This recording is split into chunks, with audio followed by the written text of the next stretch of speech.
Every person in America and around the world would like to live long and happy and productive lives. One-time stimulus checks are coming your way. President Biden is advocating for more financial assistance, whether it be for those that have college debt or even the seniors and Social Security beneficiaries. Senate Democrats want to make some big changes to Social Security very, very soon. And here's some new information that is important for those of you that are on Social Security. If Joe Biden's new tax proposal goes through, people who earn more than $400,000 will be subject to the 3.8% Medicare tax. Biden's campaign called for applying Social Security payroll taxes to those making $400,000 and up. This year, wages of up to $142,000 are subject to that tax, which is 6.2% of wages for both workers and employers.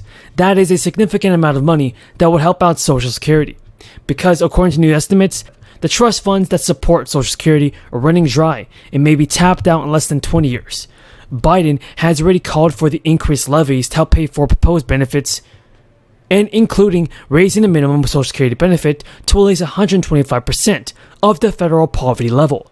Other lawmakers have expressed their support for Social Security reform, as millions of people, especially seniors, push Congress to send out $200 a month in a monthly benefit boost to Social Security benefits. Elizabeth Warren, for instance, highlighted what she said is a need for Social Security, or SSI. While SSI's original goal was to ensure that no senior person with a disability would have income below poverty level, Warren argued that outdated rules have trapped 4 out of 10 recipients in poverty. According to Senator Warren, SSI is an important lifeline for 8 million low-income seniors and people with disabilities. Its outdated rules squeeze too many struggling families out of the program and trap many recipients in poverty. The average monthly SSI benefit is actually below $600, which will keep many elders in poverty. Therefore, to make ends meet, an SSI recipient might actually have to consider working despite disability, their age, or need to care for children with disability. Now, the most a recipient can earn in income before losing benefits is $65 a month. Additionally, collecting more than $20 a month in Social Security would reduce SSI benefits. SSI beneficiaries are not allowed to have more than $2,000 in savings, including in retirement accounts. Married recipients also receive lower SSI benefits and have additional asset limits. SSI recipients can even be punished for receiving groceries from a friend or housing from family. Senator Warren concluded by calling for the passage of the SSI Restoration Act. In addition to leading this bill, Senator Warren called for an increase to Social Security and disability benefits at the start of the crisis, including unveiling a plan to increase by $200 a month the Social Security, veterans, and SSI beneficiaries. And I agree with Senator Warren on this one. Friends, President Biden also said in Virginia that he was trying to make the case for lowering prescription prices, which will ultimately help ease inflation. The Biden administration has argued that lowering the prescription costs will ease one of the largest financial burdens that many American families, especially seniors, face.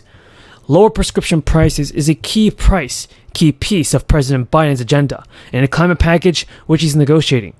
In addition to allowing Medicare to negotiate the prices of certain costly medications, the Build Back Better would also impose penalties if companies increase their prices faster than inflation. It would also redesign Medicare's Part D plans so that seniors and people with disabilities will not pay more than $2,000 for medication. Biden also highlighted the bill would cap what Americans pay for insulin at about $35 a month. So although the prescription measures would save around $297 billion, including $79 billion, from allowing Medicare to negotiate prices, a coalition of more than 90 organizations representing Americans have been pressuring senators to do this, to demand an increase to Social Security benefits. And do you think he will get it done this time? Tell me what you believe in the comments down below.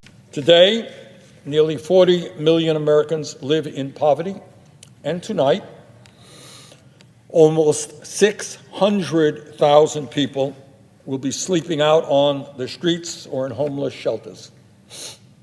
They have no apartments, no places in which to live. And here's an important fact to remember. In our country today, the average worker is making $42 a week less than he or she made 49 years ago. In other words, when you try to appreciate the anger that exists in this country, the discontent, it has a lot to do with the fact that the average American worker is worse off in terms of real inflation weekly income than was the case 49 years ago.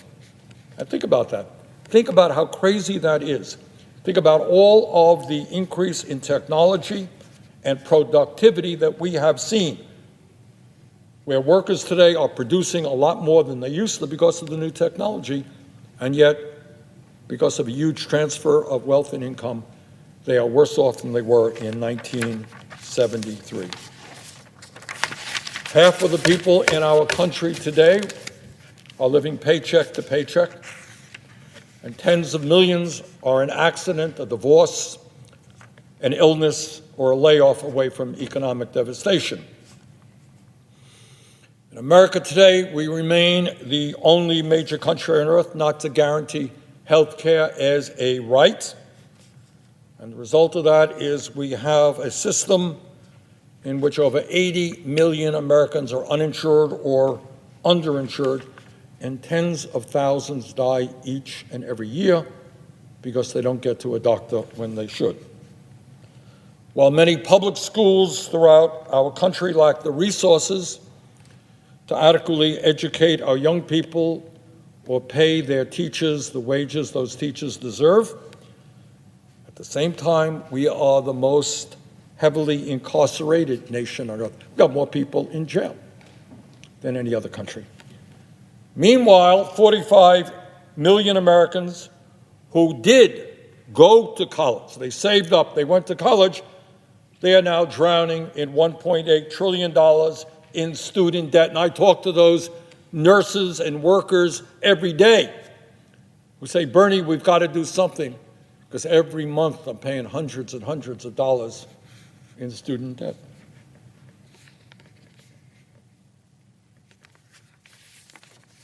And here is something else that we don't talk about.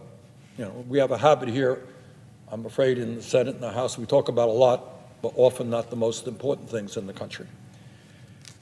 And that is that I suspect that as part of human nature, pretty basic human nature, but in America today, the very richest people live, on average, 15 years longer than the poorest Americans. So when you talk about income and wealth inequality, it's not just like, oh, this guy has a nice house, and this person doesn't have a nice house, big car, no car. That's one thing. If you are poor in America, you are dying at a significantly younger age than if you are wealthy.